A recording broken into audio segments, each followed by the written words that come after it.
இன்னைக்கு நான் வீடியோவில் சமையல் இருக்கிற பொருட்களை எப்படி பாதுகாக்கும் ரொம்ப நாளைக்கு வச்சுக்கணும் அப்படின்ற டிப்ஸ் பற்றி தான் பார்க்க போகிறோம். உங்கள் வீடியோவில் போகலாம். பற்றிய நம்ம அடிக்கடி அலம்பாமல் ஈரத்தை நல்லா தொடச்சி வச்சோம் அப்படின்னா ஒரு நாள் வந்து அது சிறப்பாக இருக்கும்.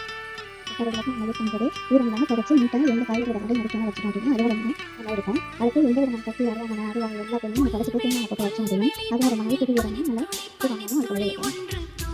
சுற்றி வைக்கணும் அப்படி வச்சோம் அப்படின்னா அதுவும் நல்லா இருக்கும். அதெல்லாம் நல்லா வச்சுக்கலாம். அதுபோல் மிக்ஸி ஜாரையும் நல்லா கழுவிட்டு தொடச்சி வைக்கணும். இது வந்து மிக்ஸி ஜாரை வந்து வாரத்தில் 2 தடவை வெளியே வந்து நீட்டில் கழுவணும் அப்படின்னா ரொம்ப நாளைக்கு நல்லாயிருக்கும். மிக்ஸி ஜாரை வந்துட்டு அப்படியே கமுத்தி வைக்காமல் நிமித்தி வச்சோம் அப்படின்னா பின்னாடி தண்ணி தூங்கி டேமேஜ் ஆகணும் ரொம்ப நாளைக்கு நல்லாயிருக்கும். அதுக்கப்புறம் குக்கர் மடியில் இருக்கிற அந்த ரப்பரை ஃப்ரிட்ஜில் வச்சிருக்கிற மாதிரி மிக்ஸி ஜார் மடியில் இருக்கிற ரப்பரும் ஃப்ரிட்ஜில் வச்சிருக்கோம்னா லைஃப் லாங் நல்லா வரும், யூஸ் ஆகாது.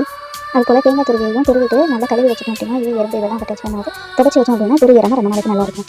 இப்போ ஏதாவது பொருள் மலங்கிடுச்சு அப்படின்னா அது உப்பு தோல்கொண்டோ இல்லை உப்பு வச்சோ தேய்ச்சோம் அப்படின்னா மறுபடியும் ஓரளவுக்கு நல்லா கட் பண்ணுற மாதிரி நார்மலாக வந்துடும். அதுபோல் மிக்ஸி ஜாரில் பிளேடு மலங்கி சரியாக அரைக்க மாட்டேங்குது அப்படின்னா ஒரு கைப்பிடி அளவு கல்லுப்பு போட்டு ஒரு சுத்த விட்டு அரைச்சி எடுத்தோம் அப்படின்னா ஓரளவு பிளேடு நல்லா ஷார்ப் ஆகிடும். அதுக்கப்புறம் நார்மலாக அரைக்க ஆரம்பிச்சோம். நான்கு பாத்திரமும் க்ளீன் பண்ணிட்டு ஈரம் கம்மிக்கப்புறம் ஒன்றா இருக்கும் அப்படின்னா அதில் கீரை விழும். இந்த மாதிரி கீரை இல்லாமல் இருக்க அந்த ஒரு பாத்திரத்துக்கும் நடுவில் ஏதாவது பேப்பர் வச்சா இருக்கணும் அப்படின்னா கீரெல்லாம் விடாது.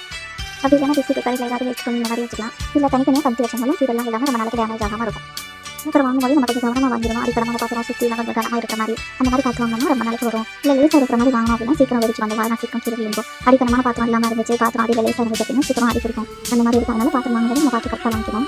நம்ம சமைச்சோம் அப்படின்னா அந்த சாப்பாடு அளவு வச்சுக்கணும் அப்படின்னா சாப்பாடு நாளில் வச்சுட்டு கழுவி போது ரொம்ப சிரமமாக இருக்கும். அதுக்காக நம்ம வேறு பாத்திரத்தில் எடுத்து வச்சுட்டு இல்லை கொஞ்சம் ஊற வச்சு கழுவணும் அப்படின்னா நம்ம நல்லா யூஸ் போலவே க்ளீனாக இருக்கும். நம்ம வீட்டில் யூஸ் பண்ணாத குத்துற பாத்திரம் ஏதாவது இருந்துச்சு அப்படின்னா அதை நம்ம வீட்டுக்கு சோப்பீஸ் நல்லா க்ளீன் பண்ணி வச்சோம்னா பார்க்க அழகாக இருக்கும்.